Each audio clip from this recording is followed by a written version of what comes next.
Hi, പുതിയൊരു വീഡിയോയിലേക്ക് video ഹെയർസിനെ കുറിച്ച് തന്നെയാണ്. നമ്മുടെ ഒരു ഇത് നമ്മുടെ അവരൊന്നും പോലെ നല്ല വീട്ടിൽ കയറി തല്ലുന്ന ഒരുത്തനെ കണ്ടുപിടിച്ചിട്ടുണ്ട്. വീട്ടിൽ കയറി തല്ലുന്ന ഒരുത്തനാണ് ഭയങ്കര പിന്നെ ഇങ്ങനെ പൊറുതി മുട്ടിക്കാണ്. മണിയാട്ടനെ പോലെയും മറ്റുള്ളവരെ പോലെയൊന്നല്ല, എന്തിനും പോകുന്ന ഒരുത്തൻ, അടിമയാവാൻ തയ്യാറല്ലാത്ത ഒരുത്തൻ. എന്നിട്ട് ഇപ്പോൾ ശ്രീനയുടെ അടിമയായിട്ട് നിൽക്കുകയാണ്. ഉളുപ്പുണ്ടോ എനിക്കൊക്കെ ഉളുപ്പ്. അപ്പോൾ വിവരവും വിദ്യാഭ്യാസവും ഇല്ലാത്ത ഒരു വ്യക്തിയുടെ അടിമയായിട്ട് അവൾ പറയുന്ന വിവരക്കേടുകളൊക്കെ വിശ്വസിച്ചിട്ട് എന്താണ് ലോൺ എടുത്തിട്ടും മറ്റുമൊക്കെയുള്ള പണം ഇവിടെ കാലിൻ്റെ കാൽപാദത്തിൽ വെച്ച് കൊടുക്കുകയാണ്.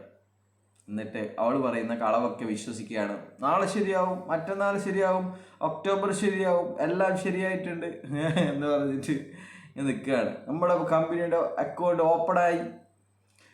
പക്ഷേ എങ്കിൽ എത്തിക്സ് വിട്ടിട്ട് ഒരു കളിയില്ല എന്നാണ് പറഞ്ഞത്.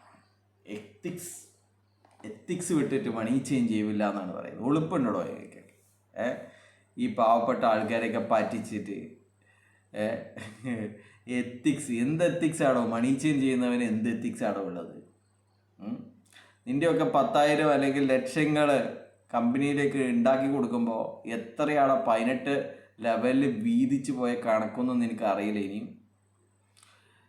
നിയമസഭയിൽ 3600 കോടിയുടെ തട്ടിപ്പാണ്, ഹൈറിച്ച് തട്ടിപ്പ് തന്നെയാണ് പറഞ്ഞിരിക്കുന്നത്. തട്ടിപ്പാണ് പോലീസ് കണ്ടെത്തിയത് എന്നാണ് പറഞ്ഞിരിക്കുന്നത്, അല്ലേ? പോലീസ് അടക്കം ഈ തട്ടിപ്പിനെതിരെ പിന്നെ ആട് തേക്ക് മാഞ്ചിയും ഹൈറിച്ച് തട്ടിപ്പ് എന്നാണ് പറയുന്നത്.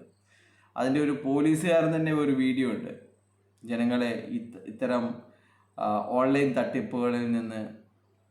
തട്ടിപ്പുകളെ കുറിച്ച് ബോധവൽക്കരിക്കുന്ന ഒരു വീഡിയോ, ഹൈറിച്ച് തട്ടിപ്പ് എന്ന് പറഞ്ഞിട്ട്.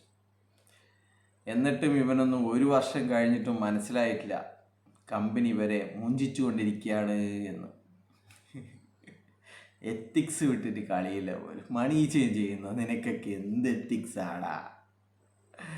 എന്നിട്ട് പേഴ്സണലായിട്ട് വിളിച്ചു കഴിഞ്ഞാൽ എനിക്കതൊന്നും അറിയില്ല, എനിക്ക് ഈ കമ്പനിയെ കുറിച്ചൊന്നും അറിയില്ല എന്നുള്ള ഒറ്റ വാക്കിൽ ഉത്തരം.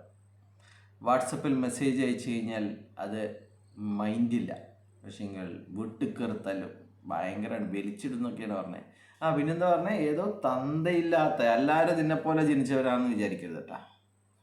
തന്തയില്ലാത്തവർ കൊടുത്ത കേസാണ് പോലും മോനെ. ഇതൊരു ക്രിമിനൽ കേസാണ്. മണി ചേഞ്ച് ചെയ്യുന്നത്, സാമ്പത്തിക കുറ്റം, ആൾക്കാരെ എടുക്കുന്ന പണം മേടിക്കുന്നതൊക്കെ ബഡ്സ് ആക്ടിലെ എല്ലാ പ്രൊവിഷനും ഇത് ക്രിമിനൽ കുറ്റമാണ്. അപ്പോൾ ഇങ്ങനെയുള്ള ആൾക്കാരുടെ നിന്ന് പണം വാങ്ങുന്നുണ്ട് എന്ന് ആർക്കും തന്നെ അറിയിക്കാൻ സാധിക്കും. ആ കാര്യങ്ങൾ മാത്രമേ വത്സൻ സാറും ചെയ്തിട്ടുള്ളൂ. മറ്റുള്ളവർ ഇത് ബോധ്യമുള്ളത് കൊണ്ടാണ്, ഉറച്ച വിശ്വാസമുള്ളത് കൊണ്ടാണ് അവരൊക്കെ ഇതിനെതിരെ പ്രതികരിക്കുന്നത്. അതൊക്കെ ശരിയാണെന്ന് തെളിയിച്ചിട്ടുമുണ്ട് പല കോടതികൾ. എന്തുകൊണ്ടാണ് ഈ PMLA കോടതി പ്രഥമ ദൃഷ്ട്യാ കുറ്റക്കാരനാണ്, അതുകൊണ്ട് ഇവരെ ജാമ്യം കൊടുക്കാൻ പാടില്ല എന്ന് പറഞ്ഞിട്ട് 6 മാസത്തോളം ജയിലിട്ടിരിക്കുന്നത് എന്തിനാണെന്നറിയോ? ഇവൻ ഇത്തരം തട്ടിപ്പുകൾ നടത്തിയത് കൊണ്ടാണ്. പോൺസി സ്കീമാണെന്ന് ED നല്ല വ്യക്തമായിട്ട് എഴുതിയിട്ടുണ്ട്. പിന്നെ എന്ത് ഇതാണ് വേണ്ടത്? ബഡ്സ് കോടതി കഴിഞ്ഞ ഏപ്രിൽ 27 വിധിയും പുറപ്പെടുവിച്ചിട്ടുണ്ട്.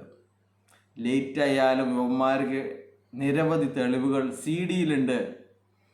അതുകൊണ്ട് ഇവരുടെ ആസ്തികൾ ജപ്തി ചെയ്യണം, അറ്റാച്ച് ചെയ്ത് ജപ്തി ചെയ്ത് ലേലം ചെയ്ത് നിക്ഷേപകർക്ക് തിരിച്ചു കൊടുക്കണം എന്നുള്ള വിധിയുണ്ട്.